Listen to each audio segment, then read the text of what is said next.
Hello, beautiful souls. It's been quite a while. I've taken a bit of a hiatus from a lot of things, actually. It's been really nice. So I'm back now, and I just wanted to start sharing some information with you. That's always fun, and I just wait for topics kind of just to drop into my head, and then I write them down and I keep them aside, and then I jump in and do these little videos for you. So I do love being able to relate to people. I use my own personal experiences as well. And something I see often, and it's quite pertinent to all of us because we are here living through our own selves, is, you often can hear family first. There's always family first as being sort of projected towards people. And while I think it's a good idea, I don't believe that, it should be family first. I think it should be me first. Individually, we all need to put ourselves first. And what I mean by that is, if you don't find that you're putting yourself in everything or putting yourself first, and I'll explain what I mean by that in a moment, you're putting yourself out. You are going to find as well, you will disconnect, and you will find that you will empty out. So you will be running low on energy. Now, most of my life, whenever I've done something, I do it because it most of the time makes me feel good, and me first, meaning if I'm helping somebody, of course it's helping them, but it makes me feel good first. I'm the beneficiary, and then they get that flow on effect. So it's always wonderful to focus on other people, but in actuality, what's happening is it's happening through you first. So if you're doing something that is a struggle for someone, if you've got ulterior motives, you're second guessing it, you don't really want to do it, it's a chore, you're forcing yourself, and you're doing it for the wrong reasons.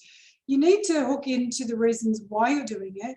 And if you're not getting any benefit out of it, you are going to feel those negative emotions. So, it is finding that balance within family as well, because, family in a way does come first, but you have to put yourself first in order for your family to come first.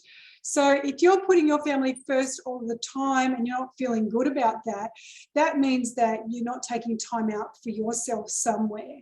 You have to be selfish enough to give back to yourself, good selfish, where you are filling your cup up again, where you are, as they always say, in an aeroplane, put the oxygen on you first and then on your child.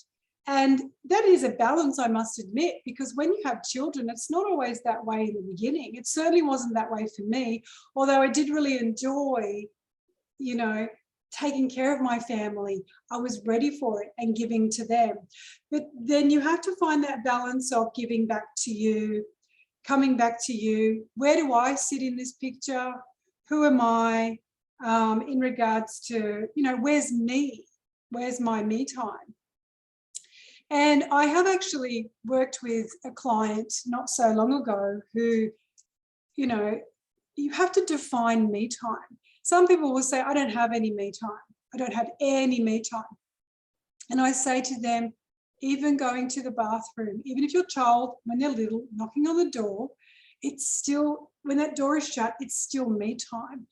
It's not the me time you think, but if the whole idea is when you look for something that is already there existing, even if it's only a speck, it's going to broaden. Often we're waiting for the big me time to come in, the big holiday, the 3 hours at the day spa, whatever you like to do, that never seems to come, or it's a long time between drinks. If you can't even find, you can't get out, and you can't even find a little bit of time for yourself because you're tired and you're working too hard with your family and just working, you will continue on that road, in that pattern. So I say to people, you only need to look for some brief moments. Look for some brief moments of where you are getting a little bit of me time, even if it's just for a minute or two, because what you focus on expands. And this happens. I know it happens. It's part of the law of the universe. I do it, it works. And I found too with my children, I loved being around them. I loved doing a lot with them.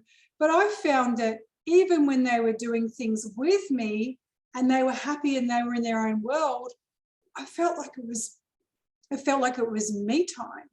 So me time isn't always about being on your own, because you've got to remember, it's the same for when people say they can feel very alone in a room full of people. So everything is, you know, your perception.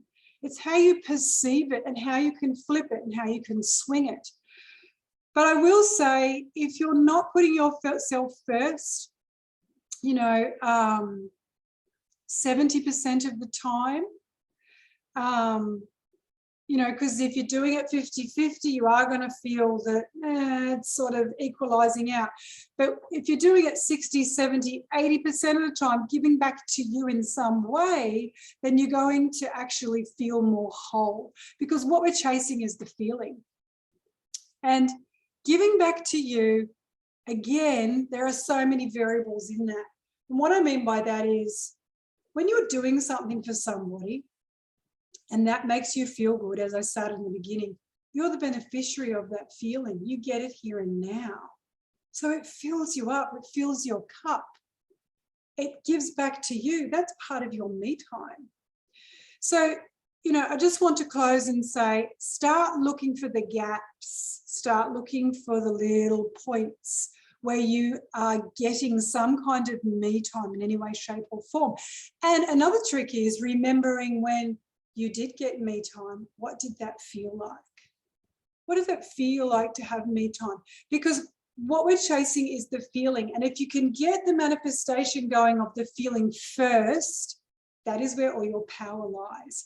So I hope this has been helpful. I am going to be jumping in hopefully every week moving forward, just to share with you some little tips and tricks and things that I use. And I know that work. It's about being consistent. It's about playing with it, playing with the universe, looking for the joy, looking for the little things, looking for whatever makes you happy, makes you excited about life, because there's a plethora of it out there. There's so much out there you can look for. So once you start looking a little bit, more and more comes. That's how it works. That's the law of attraction in action, and it works equally in the opposite way. So just know it's always working. It just depends on what you're focusing on. So that's it from me. Bye for now. Big soul love. Bye-bye.